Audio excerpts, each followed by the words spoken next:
time early in the morning, just before sunrise, is very, very beautiful, cool and dark, just right for chanting. So we have the environment, we have the setting that's required to go deep into devotional service and to actually realize and understand these confidential truths. When you're ready, you can come here. That's what we're here for. We're here to receive those who are ready. And Krishna will arrange everything, somehow or other. Just like Florian. He had this very strong desire to approach Krishna and to render pure devotional service. So Krishna arranged everything, somehow or other. Somehow or other. That's our phrase for, we don't know how it happened, but it happened. So just like that, everyone who has this strong desire to approach Krishna, Krishna will arrange everything. Otherwise, if he doesn't approve, then maybe he won't arrange everything. But when it's time and you are ready, he will fix it up. Don't worry. He'll guide his devotees to give you shelter, and he'll provide the material resources and everything. You'll see. So if you have this faith and determination to attain pure devotional service, then you can come. Up until that time, you have to perform regulated devotional service, Vaidhi Bhakti. That means you practice the rules and regulations in the scriptures.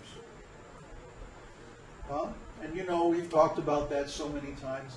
Chant at least 16 rounds a day. No meat eating, no intoxication, no illicit sex, no gambling or speculation.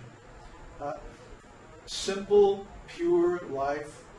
Study the Vedas. Be honest and truthful and sincere.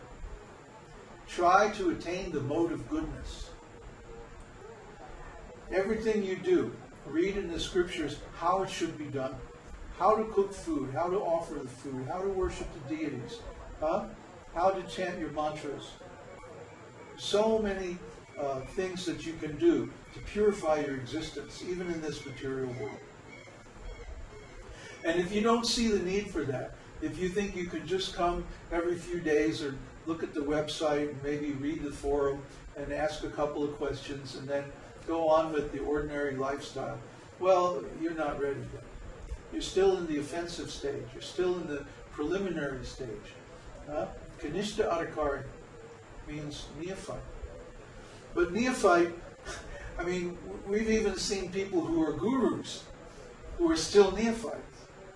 What does neophyte mean? It means offensive. So even if a person is wearing all the right clothes, and perfect tilak, and, has a big temple and thousands of disciples, it's still possible that they're neophyte if they are offensive to the pure devotees. Well, what does that mean? That means, first of all, they don't recognize who is a beginner, who is in the middle, and who is actually self-realized. And maybe because of political considerations or something like that, they don't recognize the self-realized souls. Well, then, they're still neophytes. Because a Madhyama Adhikari, a devotee in the middle stage of devotional service, is honest. Even if it's personally inconvenient. Even if one has to become humble. He's honest. He recognizes if someone comes who is self-realized or who is senior to him in realization, he accepts it.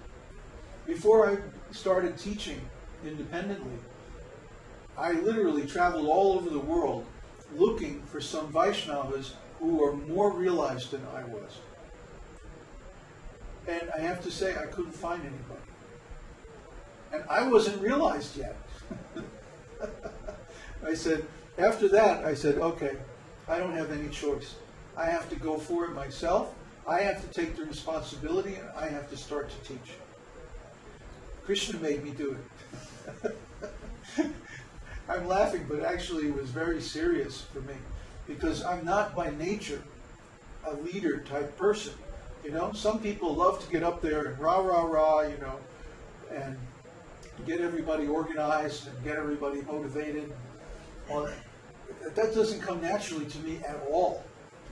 I'm the other way. I like to be in the back room, very quiet, just studying and, you know, like that. I don't like to get up in front of people and do all this stuff.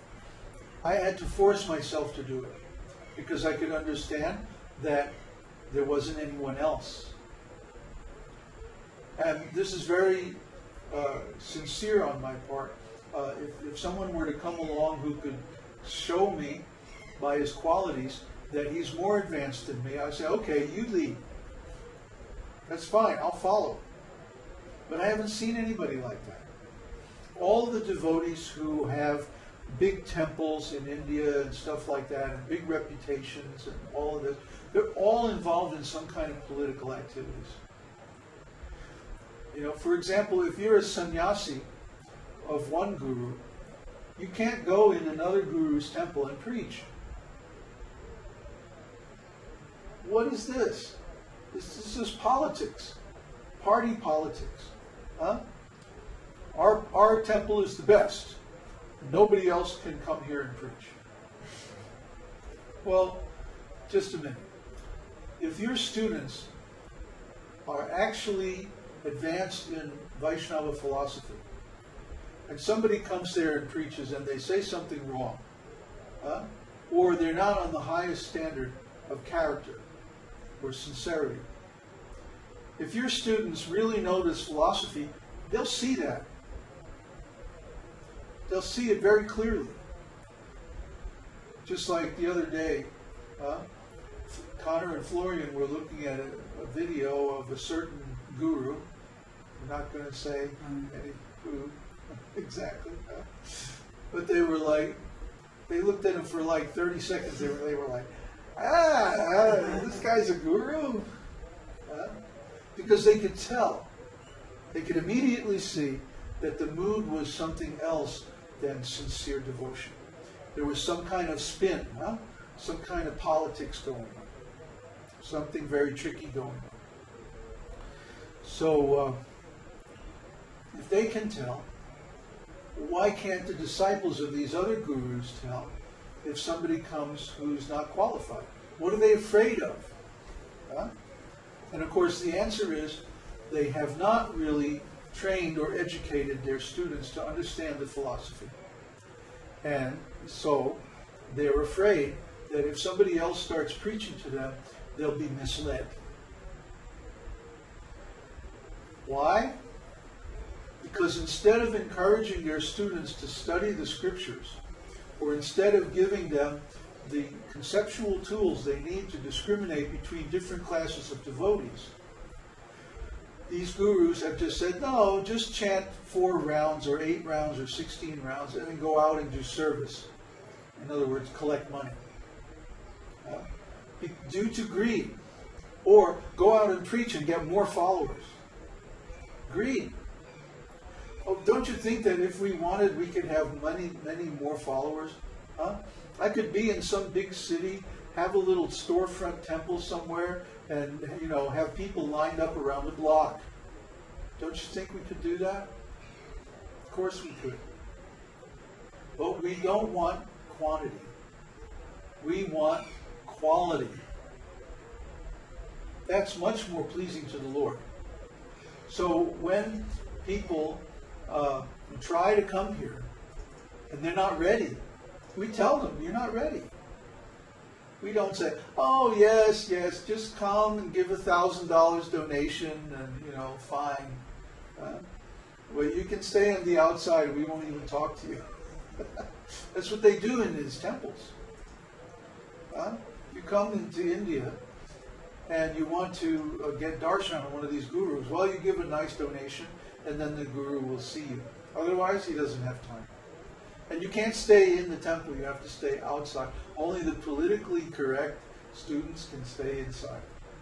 This is going on. So we don't want to be like that. It's not about politics. It's about attitude. if someone's attitude is pure, if someone is a sincere devotee, and their desire is really to please the Lord, and to develop nice relationships with the devotees. You know, Krishna says, one who is my devotee is not really my devotee. One who is the devotee of my devotee. He is my devotee. So we're all here. I'm serving Srila Prabhupada. You know, my aim is to get everybody to read Srila Prabhupada's books. Not just read them, but study them. Really understand them. Think about them. Just like if you read any of our articles on transcendentology, these came from thinking about Prabhupada's books for years together and analyzing them with certain conceptual tools, very advanced semantic